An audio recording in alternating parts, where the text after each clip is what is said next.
La historia ha demostrado que cuando un gobierno tiene la intención, la valentía de decretar una emergencia nacional en materia habitacional, los resultados se ven a corto plazo. Y no estamos hablando de subsidios, de estar regulando el precio de las rentas, de manipular la inflación o de estar regalando algunos apartamentos a cambio de votos. No, estamos hablando de por qué se decreta una emergencia nacional y adicionalmente hacerlo de la manera correcta. Eso está planeando el presidente Donald Trump. Y hay naciones en donde ya hay resultados. Nueva Zelanda, Japón, incluso Canadá hoy día está haciendo este tipo de planes. A continuación, te vamos a contar por qué hay una emergencia nacional en Estados Unidos en materia de vivienda y qué pasos pueden sentirse de manera rápida para tener más viviendas a menos valor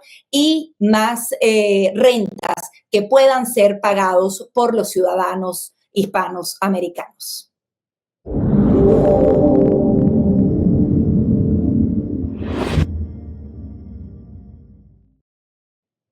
Bienvenidos una vez más al podcast de América Hispana, el espacio donde los americanos hispanos, que nos interesa lo que sucede en nuestro país, cómo está funcionando el gobierno, las instituciones, la economía, tiene la posibilidad de escucharlo en español con un análisis diferente, con un análisis distinto, siempre trayéndote lo mejor, la verdad, lo que está sucediendo día a día, de lunes a viernes. Si puedes regalarnos un like porque este contenido te parece valioso, hazlo en este momento, sería genial para nosotros. Gaby, entrando en materia, en el tema habitacional, lo primero que hay que entender es que hay un déficit de vivienda. En los Estados Unidos se sabe que hay aproximadamente entre 4 a 5 millones de viviendas deficitarias. ¿Por qué ha sucedido esto? Por dos razones fundamentales. Uno, la cantidad de viviendas obsolescentes, o sea, viviendas que ya por la cantidad de años ya no pueden ser habitadas o han sido derrumbadas o están en zonas rurales y se perdieron, etcétera, ciudades que han perdido habitantes. Y segundo, después de la crisis del 2008 se construyó mucho y a partir del 2010-2012 hubo un doble efecto. Uno, el efecto de que las constructoras tenían un poco de miedo de seguir construyendo por generar burbuja. Entonces siempre han sido bastante medidos en la cantidad de viviendas que se hace. Y segundo, por la cantidad de normas, de permisos, de barreras que han existido para que los desarrolladores realmente puedan hacer su trabajo con tranquilidad, con normas claras, pero realmente que no tengan unas barreras que superar y que han hecho construir en las zonas donde ellos consideran que es más sencillo. Por eso vemos muchas más viviendas, por ejemplo, en Texas y Florida, donde son estados que se les ha permitido hacerlo, y vemos deficiencia, por lo menos en lo que tiene que ver toda la costa noreste de los Estados Unidos, estados como Virginia, Massachusetts, New York, New Jersey, todas esas zonas tienen mucha más deficiencia o falta de viviendas. Eso ha hecho que exista una gran crisis. ¿Por qué? Porque si a eso le sumamos altas tasas de interés después de la pandemia, si a eso le sumamos la subida de precios por justamente las bajas tasas que generó la pandemia, después para salir de la pandemia se generaron tasas 1,8, 2%, eso hizo que el inventario en venta se consumiera por completo y las pocas viviendas que habían subieron de precio. Resulta que estos precios no han recuperado niveles normales, sino se quedaron en precios altos. Ya no pareciera que van a bajar porque después de esto ya han pasado 3 años y como hay mucho déficit de inventario, se dio el doble efecto. Se dio un efecto de que subieron los precios hasta 60% en todos los Estados Unidos y posterior a esa gran subida de precios, no hay inventario. ¿Qué pasó? La gente que sale a vender, vende la casa en un precio alto y como no hay competencia, no hay necesidad de bajar los precios. Lo que ha generado una gran déficit de vivienda. Los jóvenes no pueden comprar una vivienda porque tienen tasas altas, precios altos. Adicionalmente, en muchos estados de los Estados Unidos, como California, que tiene incendios, como Texas, que tiene huracanes, como Florida, que tiene huracanes, y los estados del centro, que tienen ciclones, los precios de los seguros han subido de manera y que no lo puedes imaginar, suben 40, 50% en un año. ¿Por qué? Porque hay mucho más riesgo, lamentablemente han habido muchos más fenómenos naturales. Entonces es como que se ha dado la combinación perfecta para que lo que nosotros llamamos asequibilidad, que es la posibilidad de que alguien pueda acceder a comprar una vivienda, está en la peor de todos los tiempos. Evidentemente, es aquí donde el presidente Donald Trump, la administración, sabe que tienen un gran problema y tienen que enfrentar esto como una emergencia, porque no se trata solo de recortar tasas, hay muchos otros factores. Aquí me encantaría que tú nos comentes, porque sé que lo estuviste revisando en detalle, cuáles son algunas de esas políticas que podría implicar comenzar una emergencia. Sí, bueno, en principio establecer un poco lo que sería el marco legal. Hay quienes aseguran, el gabinete del presidente Donald Trump asegura que tan rápido como este otoño, es decir, en los próximos 20 días, en cualquier momento, se podría entonces decretar esta emergencia nacional habitacional y supone entonces una serie de leyes que fueron desde 1976 poderes otorgados al presidente Donald Trump para poder entonces accionar de manera rápida y atender la crisis. Esto se haría a nivel nacional y la última vez que se hizo fue en 2008, cuando se dio lo que fue la burbuja inmobiliaria cuando estaba en el poder Barack Obama. Entonces, lo que podría entonces traducirse las medidas específicas que podría tomar a partir de ahora el presidente Donald Trump. En primer lugar, exenciones arancelarias. Esto para abaratar los materiales de construcción.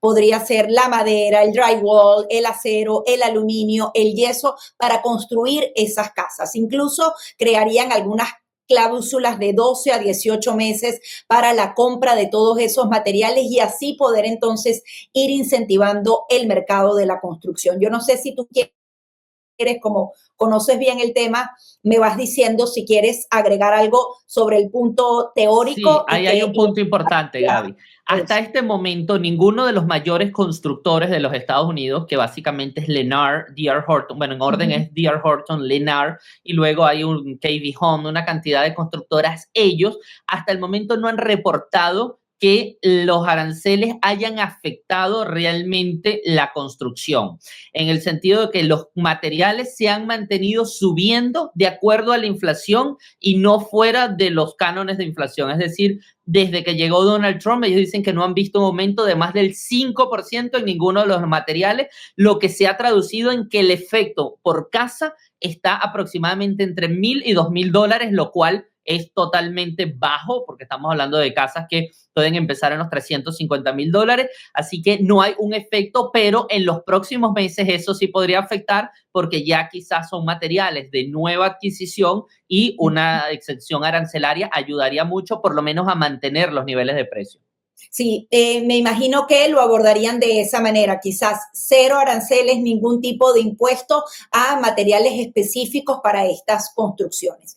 Adicionalmente, hablan de la reducción de los costos de cierre para facilitar el acceso a los compradores. Aquí no sabemos si realmente será algún tipo de subsidio, cómo lo puede abordar el gobierno, pero son algunas de las recomendaciones que hacen en este punto. Presión a la Reserva Federal, bueno, eso viene ocurriendo desde hace meses. Recuerden que se necesita que esas tasas de interés bajen para que todo el tema hipotecario no solamente se reactive, sino para que los nuevos compradores puedan tener mejores tasas, sobre todo que estamos hablando de algunos préstamos de hasta 30 años y obviamente tenerlos a una tasa muy alto es demasiado cuesta arriba. No sé si quieres agregar. Aquí hay un doble efecto importantísimo, Gaby. No solo la Fed no regula las tasas hipotecarias, la Fed regula las tasas de dinero interbancario, básicamente cuánto le cuesta a los bancos pedir dinero para poder llevarlo al mercado de consumo o al mercado industrial, etcétera.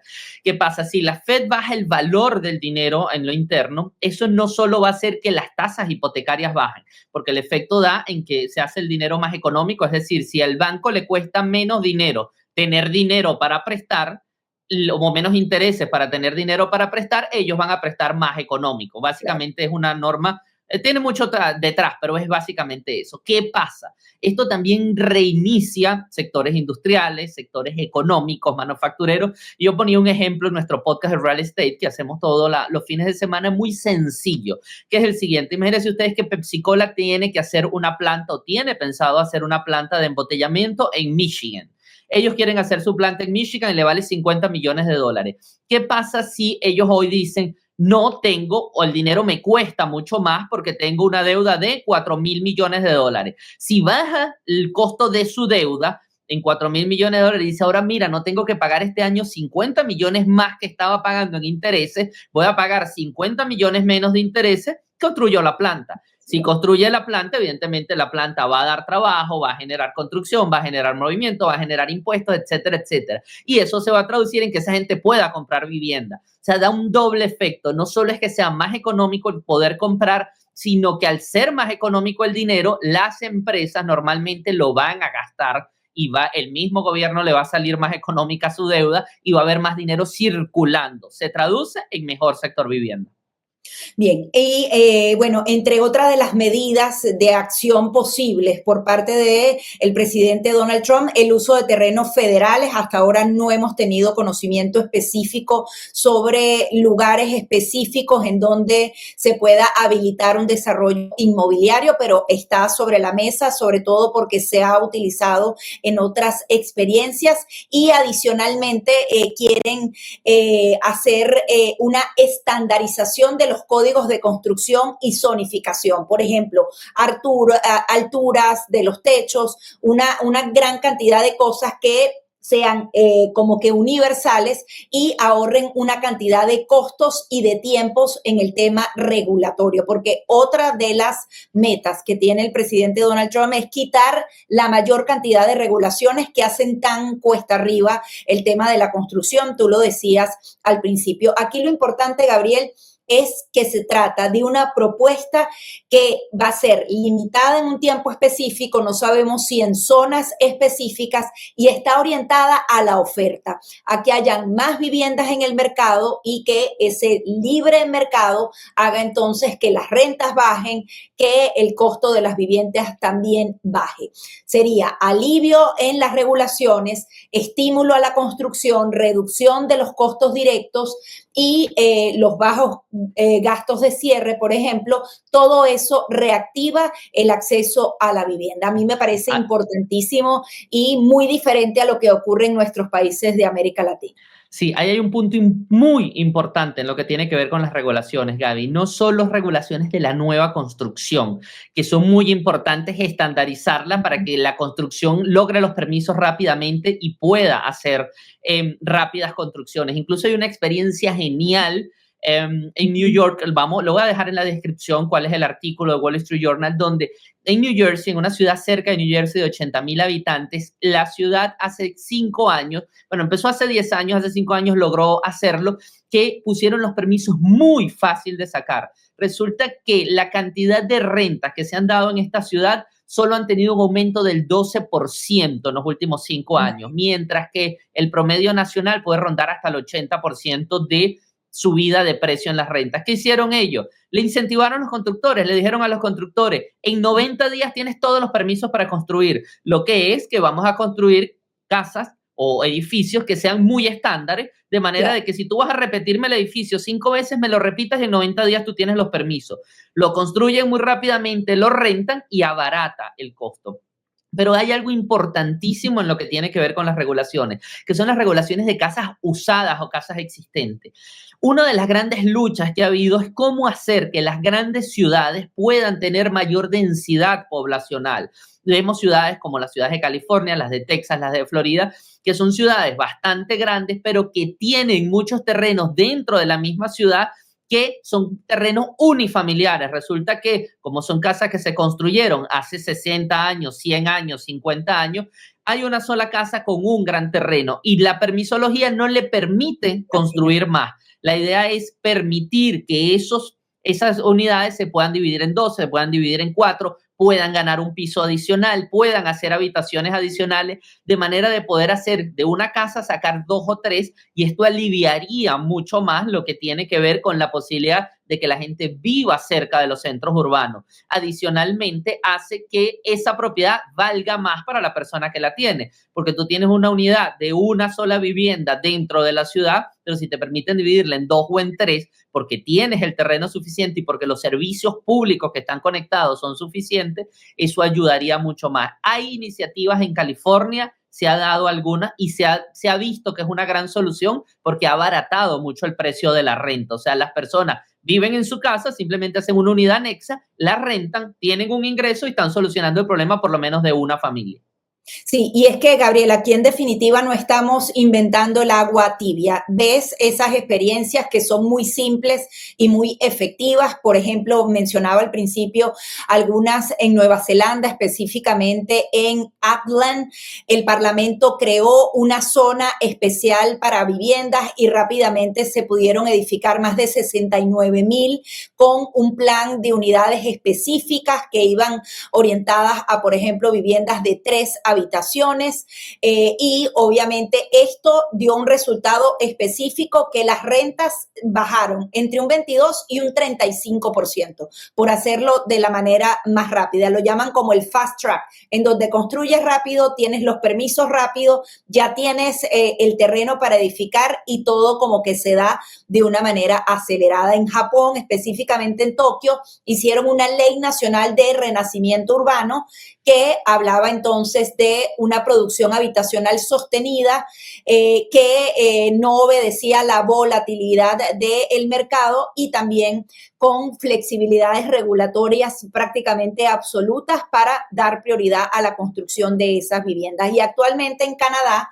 en la Columbia Británica, también se hizo una ley de oferta de vivienda con lo que podrían ser las metas obligatorias por municipio, se hacía más local, pero de una manera muy, muy efectiva. Nuevamente quiero recalcar que aquí no se trata de populismo, sino de ser pragmáticos, de ir a lo práctico, a lo que realmente resuelve, porque no estamos hablando de esas experiencias en donde, por ejemplo, el aspirante a alcalde de Nueva York dice que, bueno, que hay que meterse con el precio de las viviendas, hay que regular las rentas, eso tarde o temprano termina costándole demasiado al mercado, hace muy poca movilidad, la gente deja de rentar, más bien dejan de haber más unidades disponibles y se convierte entonces en un infierno. Siempre obligar al mercado sencillamente se traduce en peores precios o un mercado negro muy, muy importante que lesiona entonces esta interacción. En este caso en particular, son acciones distintas, enfocadas al capitalismo y a la prosperidad y a que a las personas tengan ese ticket al sueño americano. Quizás no es para tener su casa propia, no la mayoría lo podrá obtener porque lamentablemente, y yo creo que tú puedes mostrar ese gráfico de cómo han estado las cosas de la pandemia para acá, pero sí definitivamente que hayan rentas que puedan pagar y que haga que las familias no tengan que tener 3 y 4 trabajos sencillamente para tener que pagar el techo donde viven sus hijos. Sí, es una situación, ahí lo podemos ver en pantalla, cómo ha crecido lo que ha sido el precio de las viviendas en los Estados Unidos desde marzo. Desde marzo del 2020 hasta la fecha, hasta agosto del 2025, 46% han crecido los precios de la vivienda, 35% las rentas. Los ingresos en general del pueblo americano ha crecido un 39%, pero aquellos más desfavorecidos, que son los que ganan semanal, por ingresos semanales, se han mantenido creciendo un 25%. Es decir, es casi imposible. Hoy en día, Gaby, los hogares multigeneracionales son la norma. Se tienen que unir 2, 3, 4 personas, se une papá con hijos, se unen hermanos para poder comprar una vivienda y poderla compartir porque es la única manera de calificar.